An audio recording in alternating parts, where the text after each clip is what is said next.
हमारे सहयोगी साहिल हमारे साथ जुड़ चुके हैं। साहिल, कोर्ट ने जिस तरीके से खुलासे किए हैं अपना आदेश देते वक्त, वो वाकई में चौंकाने वाले हैं। आप परिवार के साथ मौजूद हैं, ऐसे में परिवार वालों से बातचीत कीजिए। हाँ जी, बिल्कुल मेरे साथ बातचीत करने के लिए चंदन गुप्ता के परिवार वाले हैं। बाबूजी, लंबे समय की लड़ाई लड़ी और आखिर में जीत हासिल हुई, कैसा लग रहा है आप इस फैसले को देखते हैं? हाँ, देर से जरूर बताएं फैसला आया, लेकिन सत्य की जीत हुई। हमारे बेटे को न्याय मिला। उसकी जिस तरह से निर्मम हत्या हुई थी, उन सभी दोषियों को उम्र कैद की सज़ा दी। मैं तो हमारी मांग तो ये थी, इनको फांसी दी जानी चाहिए थी, लेकिन हम न्यायपालिका का सम्मान करते हैं, आदर करते हैं। जो भी निर्णय आया उससे हम संतुष्ट हैं। जीत सत्य की हुई है। बाबूजी, ये भी खुलासा हुआ है एनआईए की रिपोर्ट के मुताबिक कि विदेशी फंडिंग से जो केस था वो लड़ा जा रहा था दो पक्ष द्वारा। हाँ, मिलके तो वकील वगैरह काफ़ी बड़े बड़े वकील थे। इन लोगों के 17-18 वकील खड़े होते थे एक बार में। तो अगर हमको कहीं मुआवजा नहीं मिला होता तो शायद हम ये मुकदमा लड़ भी नहीं पाते। जो हमको चंदन की मौत पर बताएं, जो मुआवजा दिया था शासन ने, हम उसी से मुकदमा 20 लाख रुपया दिया था, उसी से हम मुकदमा लड़ पाए। वरना हमें लगता है कि हम मुकदमा लड़ नहीं पाते आगे। माता जी, बहुत लंबी लड़ाई लड़ी और आखिर में न्याय मिला, कैसे देखते हैं इस कोर्ट के फैसले को? बहुत लंबी लड़ाई लड़ी, संघर्ष बहुत झेला, और संघर्ष करते करते ये लोग दौड़ लगाते रहे। लखनऊ का आसकन, लखनऊ, कभी दिल्ली, और बेटा मेरा बहुत बड़े बड़े नेताओं से अभी मिला, लेकिन वहाँ ज़्यादा नहीं कुछ मिल पाया। फिर एनआईए कोर्ट से और से बहुत राहत मिली।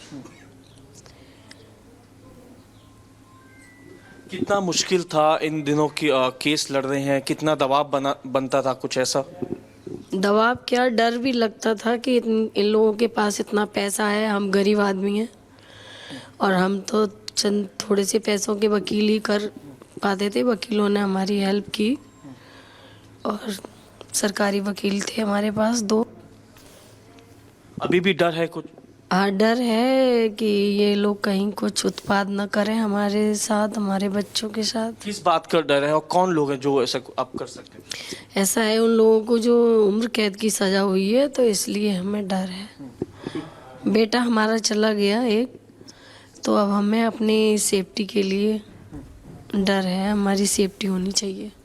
माता, ये भी खुलासा हो कि केस जो लड़ रहे थे दोषी, उनको विदेश से फंडिंग होती थी, उसी के वहाँ पे जो केस उन लोगों में इतनी एक है, या उनका फाउंडेशन जो भी हो, फंडिंग थी या ट्रेंड्स वगैरह जो भी, मैं तो ज़्यादा जानती नहीं हूँ इस चीज़ के बारे में। उन्हें लोग हेल्प कर रहे थे, पूरा सहयोग कर रहे थे, पैसा दे रहे थे, और हमारे पास कोई सहयोग नहीं था सिवाय 20 लाख के।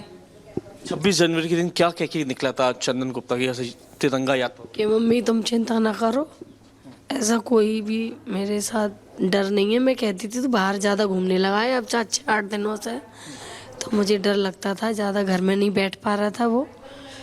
एक बार चामुंडा गेट पे भी उसने वो गेट वेट लगवाया था कुछ, उसमें भी शुरुआती सोशल वर्कर होता काम। हाँ, सोशल वर्क करता था, ब्लड डोनेट की करता था। बच्चों, कोई भी बच्चा मिल जाए उसके लिए वो ज़रूर अपने पैसों से चीज़ दिलाता था।